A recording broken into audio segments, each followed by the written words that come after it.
الحمد لله نحمده ونستعينه ونستغفره ونعوذ بالله من شرور أنفسنا ومن سيئات أعمالنا من يهده الله فلا مضل له ومن يضلل فلا هادي له وأشهد أن لا إله إلا الله وحده لا شريك له وأشهد أن محمدًا عبده ورسوله أعوذ بالله من الشيطان الرجيم بسم الله الرحمن الرحيم يا أيها الذين آمنوا اتقوا الله حق تقاته ولا تموتن إلا وأنتم مسلمون يا أيها الناس اتقوا ربكم الذي خلقكم من نفس واحدة وخلق منها زوجها وبث منهما رجالا كثيرا ونساء واتقوا الله الذي تساءلون به والأرحام إن الله كان عليكم رقيبا يا أيها الذين آمنوا اتقوا الله وقولوا قولا سديدا يصلح لكم أعمالكم ويغفر لكم ذنوبكم ومن يطع الله ورسوله فقد فاز فوزا عظيما أما بعد فإن خير الحديث كتاب الله وخير الهدي هدي محمد صلى الله عليه وسلم وشر الأمور محدثاتها وكل محدثة بدعة وكل بدعة ضلالة وكل ضلالة في النار فأعوذ بالله السميع العليم من الشيطان الرجيم من همزه ونفخه ونفثه بسم الله الرحمن الرحيم ومن يتق الله يجعل له مخرجا ہر قسم کی تعریف و توصیف کبریائی و بڑائی عز و جاہ شان و شوکت اس اللہ رب العالمین کے لیے زیباں ہیں جو ساری کائنات کا پالنہار اور سب کا رازق و حاکم ہے۔ درود و سلام ہو اللہ کے ان نبیوں پر جنہیں نبوت و رسالت کے لیے چنا گیا، خاص طور پر آخر الزماں حبیب البشر خاتم النبیین حضرت محمد مصطفیٰ صلی اللہ علیہ وآلہ وسلم پر۔ حاضرین جمعہ، اسلامی بھائیوں، بزرگوں، نوجوانوں اور اسلامی ماؤں اور بہنوں،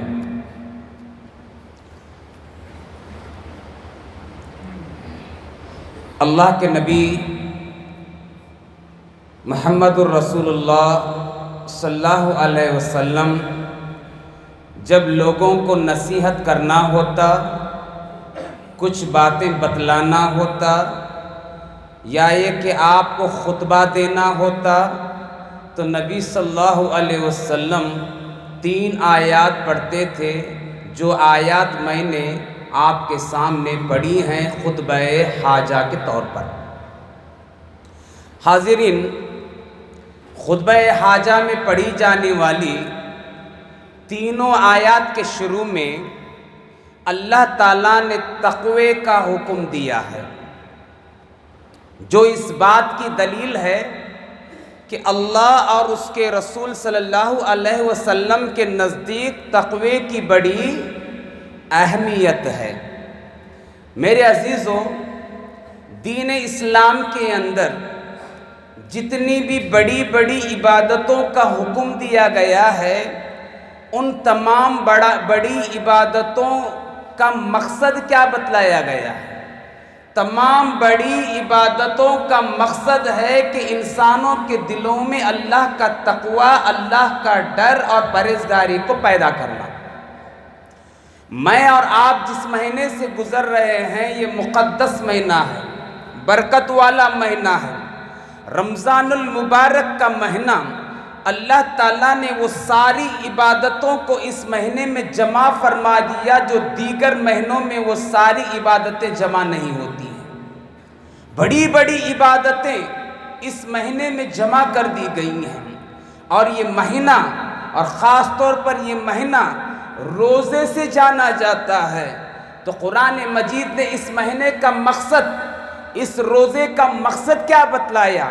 پڑھیے گا سورہ بقرہ، یا ایھا الذین آمنوا کتب علیکم الصیام کما کتب علی الذین من قبلکم لعلکم تتقون۔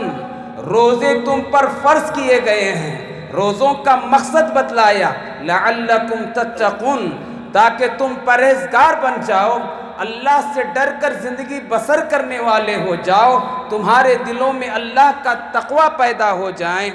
میرے عزیزوں، بار بار میں تقوی کہہ رہا ہوں، بار بار قرآن مجید کی آیتیں تقوی کی آواز کو بلند کر رہی ہیں۔ میں آپ کو بخاری کی حدیث سے سمجھانا چاہوں گا کہ یہ تقوی ہے کیا۔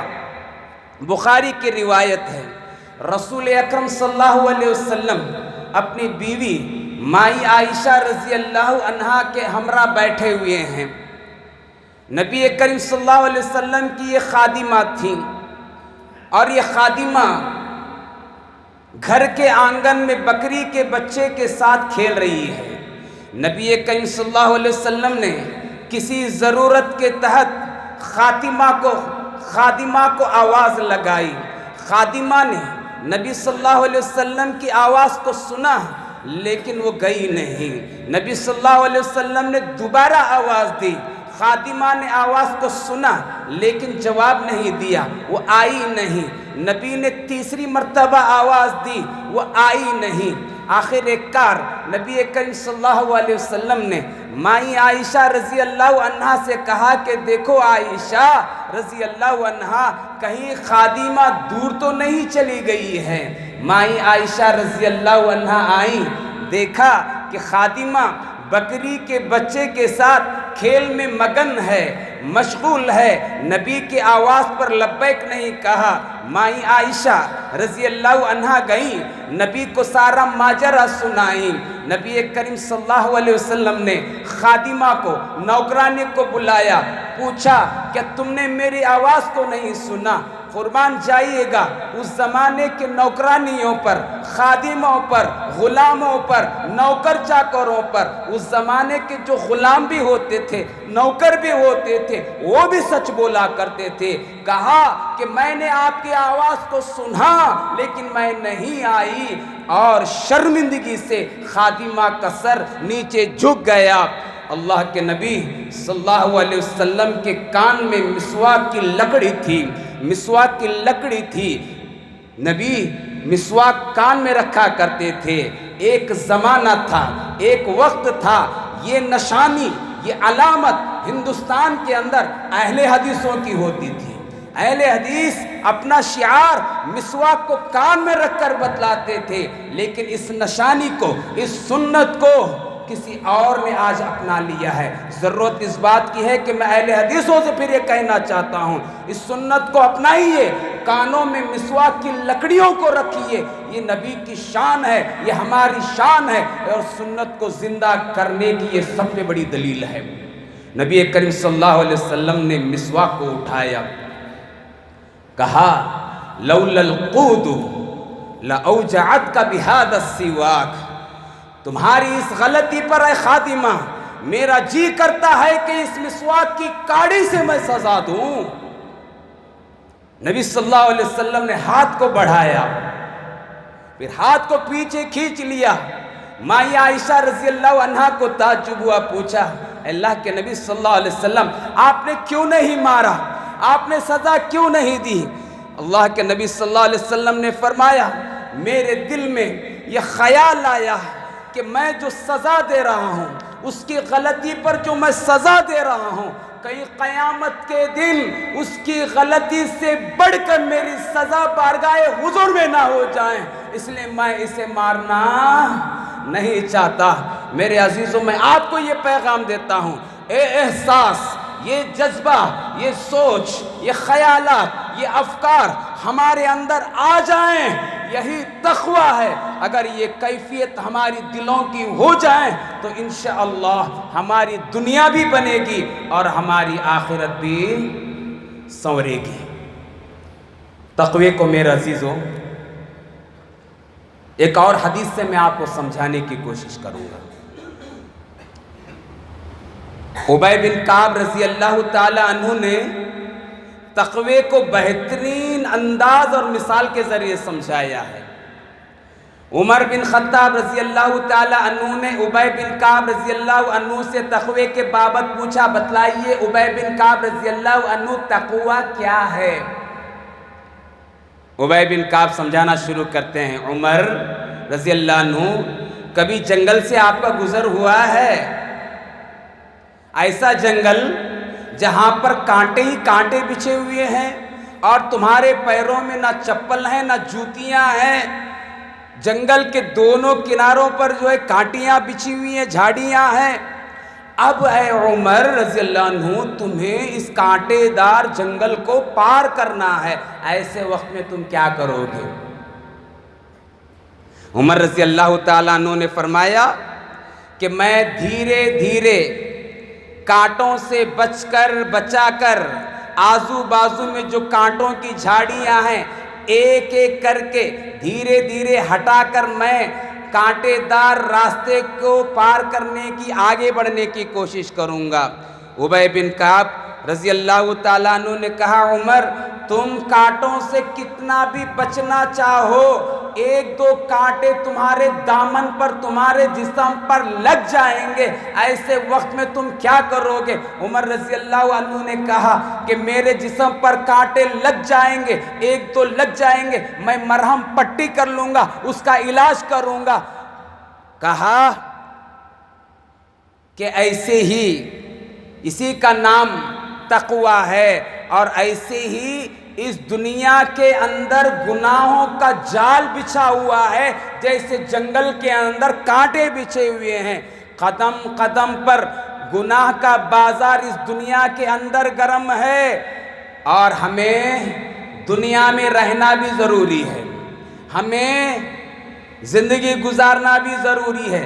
سنیاسی کی زندگی نہیں، صوفیت کی زندگی نہیں، رہبانیت کی زندگی نہیں۔ قرآن مجید نے سورہ حدید میں نہ رہبانیت کی اجازت دی، نہ صوفیزم کی اجازت دی، اور نہ عیسائیوں کا تنے تنا بغیر شادی کے رہنا، جنگلوں میں جا کر جو ہے گزارنا اپنی زندگی کو، اس سے منع کیا گیا۔ اور یاد رکھیں، ہمیں زندگی بھی گزارنا ضروری ہے، ہمارے لیے بیوی بچے بھی ضروری ہیں، لیکن ایسے وقت میں ہمیں کرنا کیا ہے؟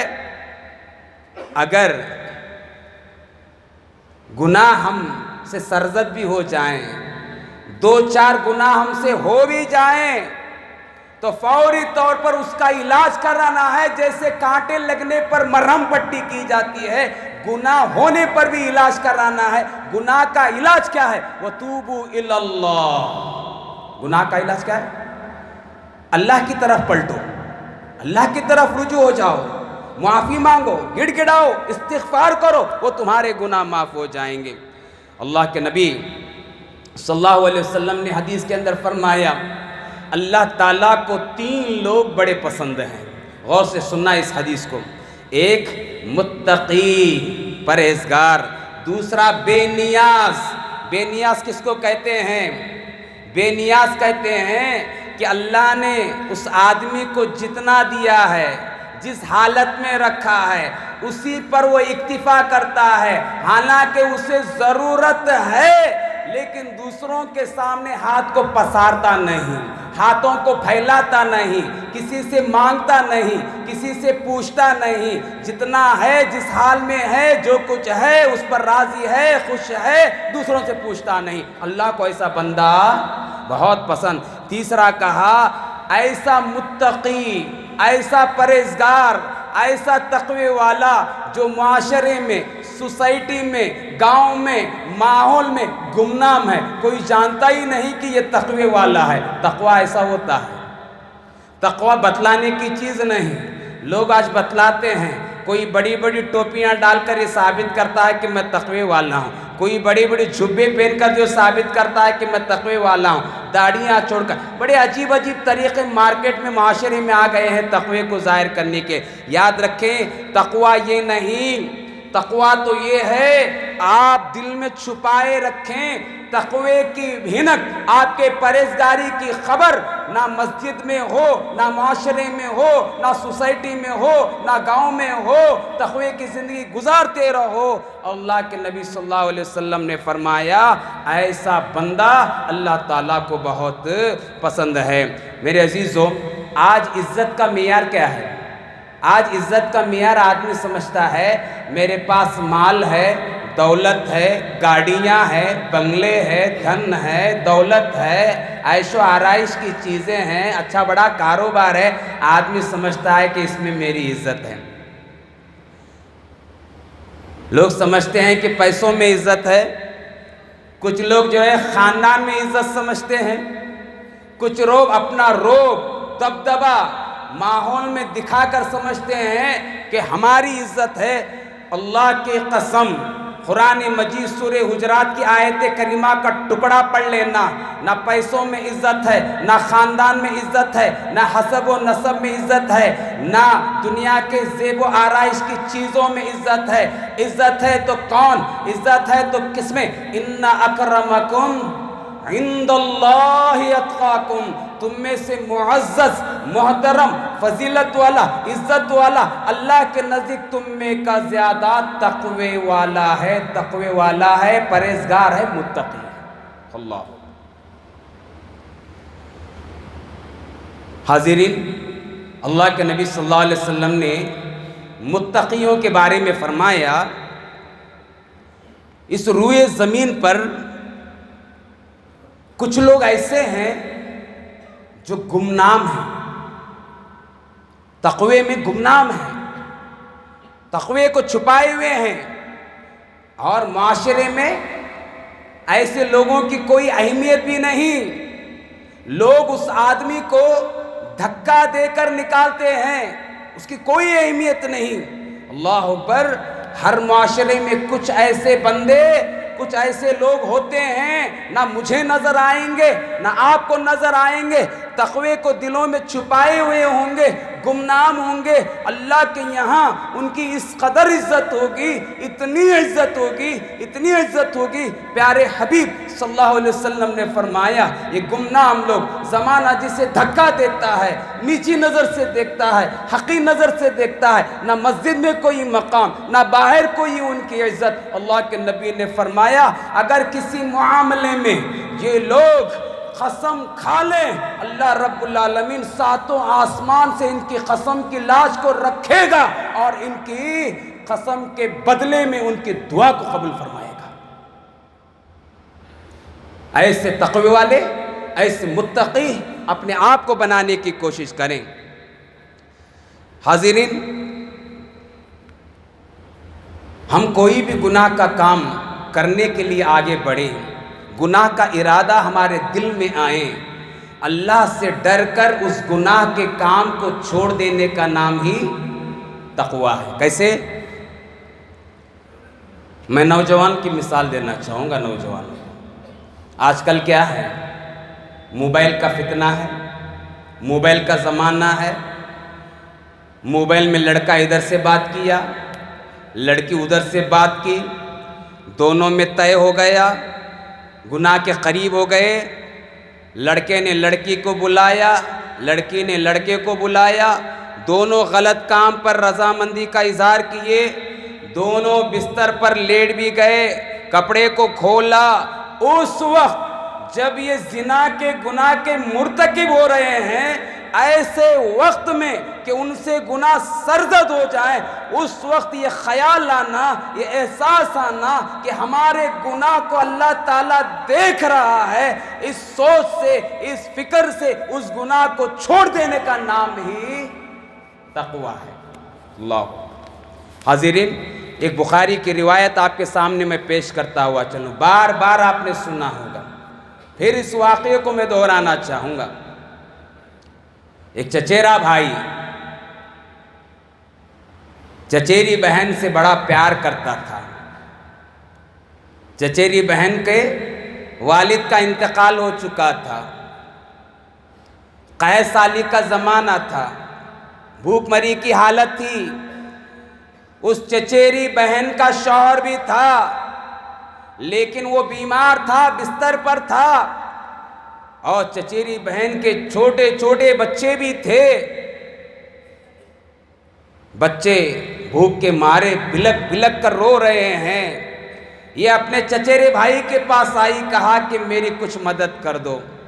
چچیرے بھائی نے کہا کہ میں تمہیں چاہتا ہوں، میں تم سے محبت کرتا ہوں، میں تم سے اپنی ہوس کو پورا کرنا چاہتا ہوں۔ وہ چچیری بہن ٹھکرا دی، چلی گئی۔ لیکن یہ پاپی پیٹ کا سوال ہے، آدمی ہر چیز کو برداشت کر سکتا ہے، ہر چیز کو برداشت کر سکتا ہے، بچوں کا رونا بھی گوارا ہو سکتا ہے، لیکن یہ پیٹ کی جو آگ لگتی ہے نہ عورت برداشت کر پاتی ہے نہ مرد برداشت کر پاتا ہے۔ مجبور ہو گئی زنا کرنے پر، اور مان لیا کہ 7 درہم میں تیرے ساتھ زنا کے مرتکب رہوں گی۔ اللہ اکبر۔ حدیث میں آتا ہے چچیرے بھائی نے چچیرے بہن کو سینے سے لگایا، بستر پر لے گیا، لٹایا۔ حدیث میں آتا ہے کہ قریب تھا زنا کا گناہ ان دونوں سے سرزد ہو جائیں۔ عورت، وہ چچیری بہن کانپنے لگی، تھرانے لگی، اور زبان سے نکلا، اتق اللہ، اتق اللہ، اللہ سے ڈر، اللہ سے ڈر۔ آج تک میرا چہرہ کسی نے نہیں دیکھا، آج تک میرا چہرہ کسی نے نہیں دیکھا، اور میں اپنے شوہر کی امانت ہوں، میں کسی غلط کام کا ارتکاب نہیں کر سکتی۔ نوجوان لڑکی کے زبان سے یہ الفاظ نکلنے تھے، وہ کانپ گیا، اٹھ گیا، گناہ کو چھوڑ دیا، اور لڑکی کو بھیجا، جاؤ، میں تمہارے ساتھ زنا کرنا نہیں چاہتا۔ چچیری بہن جا رہی ہے، اس کو بلایا اور کہا، کیا کہا؟ کل اللہ تعالیٰ مجھے جہنم میں جھونکے گا، کل اللہ تعالیٰ مجھے جہنم میں ڈالے گا، تو اللہ کے دربار میں یہ گواہی دے دینا کہ اے اللہ، تیرے ڈر سے اس نے زنا کے گناہ کو چھوڑ دیا تھا، شاید تیری گواہی کی وجہ سے اللہ تعالیٰ میری مغفرت فرما جائے۔ میرے عزیزوں، ایسے نازک مرحلے میں گناہ ہونے کو قریب ہے، ایسے وقت میں ٹھکرا دیجئے، دور ہو جائیے، گناہوں سے اپنے آپ کو دور رکھیے۔ اسی کا نام تقویٰ ہے، اور اس مہینے کا مقصود بھی یہی ہے کہ ہمارے دلوں میں اللہ کا ڈر اور تقویٰ پیدا کرنا ہے۔ حاضرین، جب آپ لوگوں کو، یا یہ کہ کہیں ہم لوگوں کو، گناہ کا ارادہ آئے، گناہ کرنے کی سوچیں، مجھے گناہ کرنا ہے، یہ حدیث سامنے رکھ لیجئے گا۔ آج کل گناہ کیوں ہوتے معلوم ہے؟ سب ہم یقین تو ہے کہ اللہ تعالیٰ ہے، زبان سے کہتے ہیں، لیکن دل سے ہم اقرار نہیں کرتے کہ اللہ تعالیٰ ہے۔ اگر دلی اقرار ہوتا تو یہ گناہ کے کام نہیں ہوتے۔ نبی کریم صلی اللہ علیہ وسلم نے فرمایا، کالی رات ہے، کالا جنگل ہے، کالا پہاڑ ہے، کالی چونٹی ہے۔ اللہ کے نبی صلی اللہ علیہ وسلم فرماتے ہیں، کالی چونٹی کے پیر رکھنے کی آواز، اس کی بھنک کو بھی اللہ تعالیٰ اتنی بلندی سے سن لیتا ہے۔ کیا ہمارے گناہوں کو اللہ رب العالمین نہیں دیکھتا؟ ہمارے باتوں کو نہیں سنتا؟ یہ خیال، یہ حدیث اپنے اندر لائیے، انشاءاللہ گناہوں سے ہم دور رہیں گے۔ حاضرین، آج دیکھیں کوئی موبائل پر گناہ کے کام کرتا ہے۔ آج موبائل کے اندر گناہ کا کام کرنا جتنا آسان ہے، میں سمجھتا ہوں کہ کہیں آسانی سے یہ گناہ کے کام آپ کو نہیں ملیں گے۔ نوجوانوں کا مشغلہ دیکھو، غیر رمضان تو چھوڑیے، رمضان میں بھی بہت سے نوجوانوں کی یہ مصیبت ہے، کچھ مشغلہ نہیں تو سب سے بڑا مشغلہ نوجوانوں کا موبائل، نہ آنکھوں کی حفاظت، نہ کانوں کی حفاظت، نہ ہاتھوں کی حفاظت، دیکھ رہے ہیں، گناہ کے کام کر رہے ہیں۔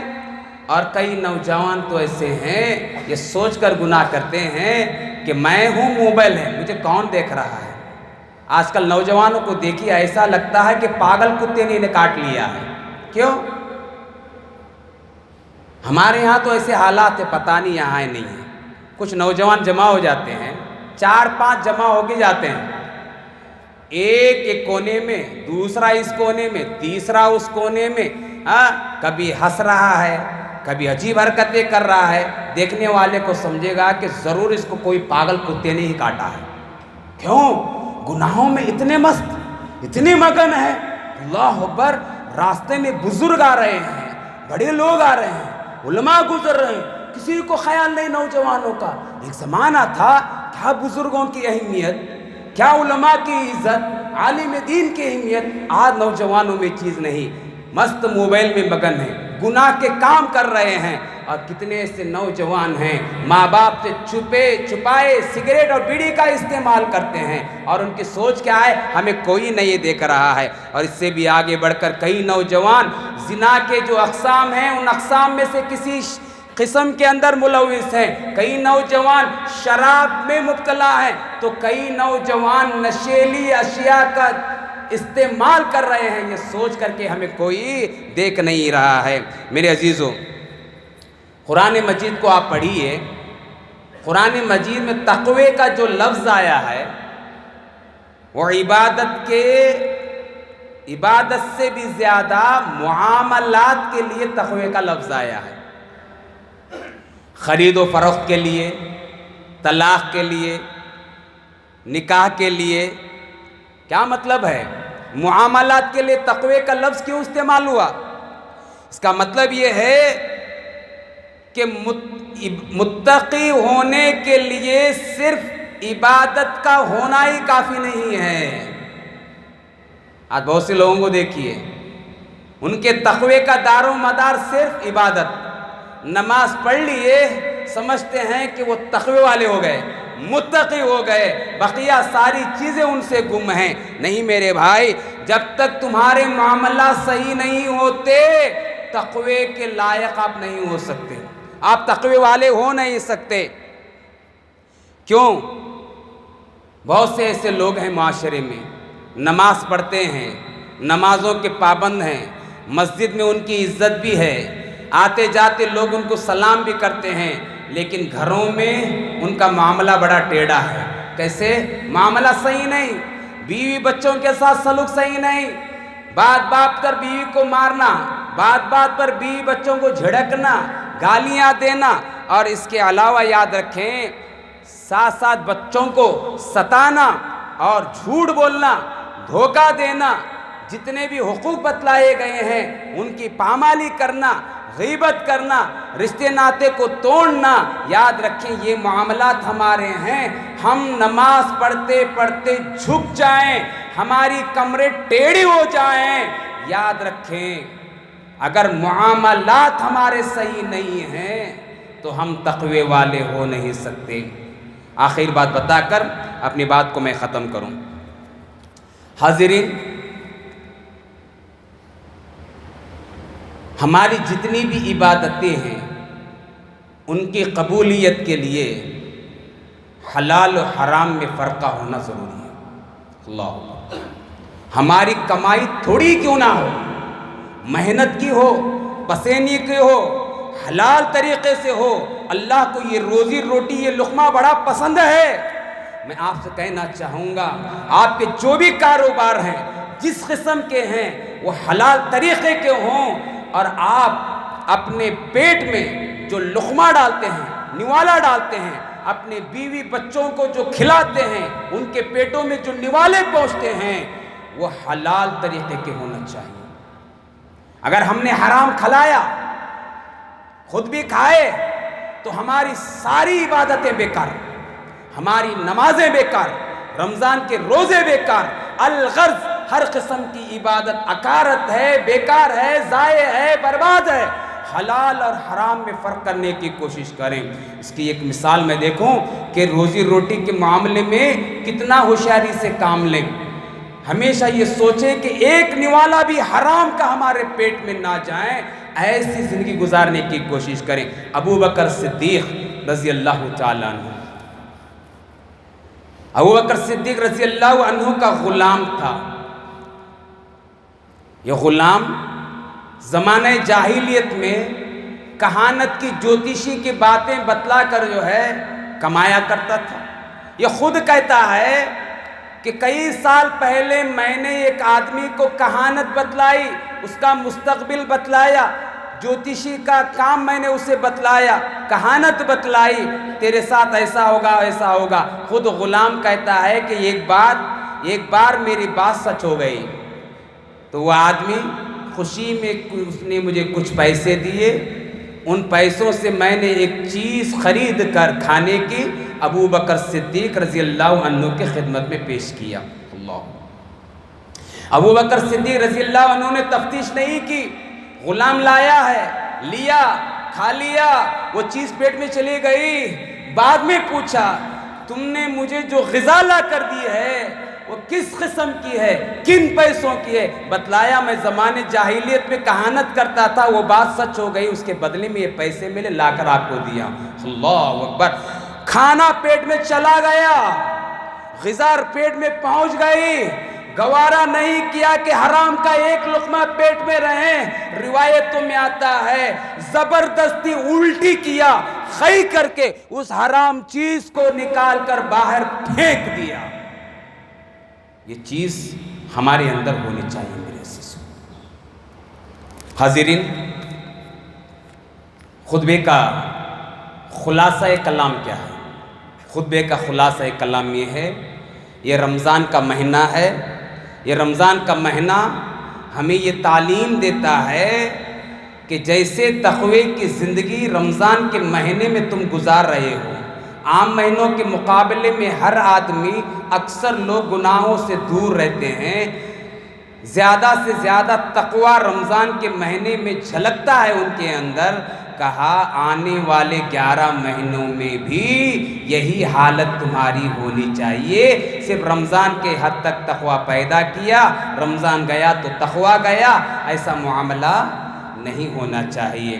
آخر میں اللہ تعالیٰ سے دعا ہے کہ اللہ تعالیٰ مجھے اور آپ کو تقوی کی زندگی گزارنے کی توفیق عطا فرمائیں۔ جہاں کہیں بھی رہیں تقوی اختیار کرتے ہوئے زندگی گزارنے کی توفیق عطا فرمائیں۔ اللہ رب العالمین ہمارے نیکیوں کو شرف قبولیت سے نوازیں۔ ہمارے جو ٹوٹی پھوٹی نیکیاں ہیں رمضان میں انجام دی جاتی ہیں، اللہ تعالیٰ ان نیکیوں کو شرف قبولیت سے نوازیں۔ جو بھی گناہ کے کام ہم سے ہوئے ہیں، جس قسم کے بھی ہوئے ہیں، اللہ تعالیٰ سے ہم ان گناہوں کی معافی مانگتے ہیں کہ اللہ تعالیٰ ہمارے ہر قسم کے گناہوں کو معاف فرمائیں۔ اللہ تعالیٰ عالم اسلام کے مسلمانوں کی حفاظت فرمائیں۔ ظالموں کے شکنجے میں جتنے بھی مسلمان دبے ہوئے ہیں، جہاں بھی ان کے شکنجے میں جھگڑے ہوئے ہیں، اللہ سے ہم دعا کرتے ہیں کہ اللہ تعالیٰ ان بے سہارا کمزور مسلمانوں کی مدد فرمائیں، ظالموں کو اللہ ہدایت سے نوازیں، یا یہ کہ اللہ رب العالمین انہیں نیست و نابود فرما دیں۔ اللہ رب العالمین ہم میں سے جو بیمار ہیں اللہ انہیں صحت کاملہ عاجلہ عطا فرمائیں، جو پریشان حال ہیں اللہ ان کے پریشانیوں کو دور فرمائیں۔ اہل توحید جو قبر میں مدفون ہیں اللہ ان پر رحم و کرم کا معاملہ فرمائیں، ان کے گناہوں کو معاف فرمائیں، ان کے درجات میں بلندی عطا فرمائیں، انہیں جنت الفردوس نصیب فرمائیں، آمین۔ انہ تعالی جواد کریم ملک بر رؤوف الرحیم و رب حلیم۔